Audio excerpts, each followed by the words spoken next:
இருக்கிற கிளைமேட்டுக்கு தலைவலியும் நெஞ்சுச்சலி அதிகமாக இருக்குது அப்படின்னா இந்த சூப்பை இந்த மழை காலத்துக்கு கண்டிப்பாக செஞ்சு குடிங்க. ரொம்ப சிம்பிள் தான். நீங்கள் சிக்கனோ மட்டனோ எது எடுத்தாலும் இதே ஸ்டைலில் செஞ்சு குடிங்க.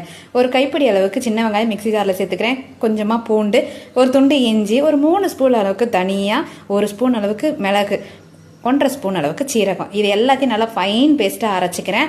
இது கூட உங்களுக்கு காரம் வேணும்னா இப்போயே காஞ்ச மிளகாய் சேர்த்துக்கோங்க. நான் பவுடராக சேர்க்கறதால சேர்க்கலை. எடுத்து வச்சுருக்க ஒரு 200 கிராம் அளவுக்கு நல்லா எலும்பாக இருக்கிற கறியை உள்ளே சேர்த்துக்கிறேன். அரைச்சி வச்ச பேஸ்ட்டு. நாங்கள் ஒரு 3 பேருக்கு செய்யறதால அதுக்கேற்ற அளவுக்கு தண்ணி வச்சுருக்கேன். அடுத்ததாக கொஞ்சமாக மிளகாத்தூள், மஞ்சள் தூள் சேர்த்துக்கிறேன். உப்பு, கொஞ்சோண்டு கொத்தமல்லி, கருவேப்பிலை, புதினா இதை மட்டும் சேர்த்து நல்லா ஒரு 10 விசில் கம்பல்சரி வச்சுக்கோங்க. அப்போ தான் அந்த எலும்பில் இருக்க மச்சை எல்லாம் நல்லா இறங்கி வரும். இந்த ஸ்டேஜ்லேயே உங்களுக்கு கரம் மசாலா பிடிக்கணும்னா சேர்த்துக்கோங்க. பட்டை நான் எதுவும் தனியாக சேர்க்கலை. 10 விசில் வச்சு எடுத்ததுக்கப்புறம் இந்த மாதிரி இருக்க கொழுப்புலேருந்து எல்லாம் இறங்கி வந்திருக்கும்.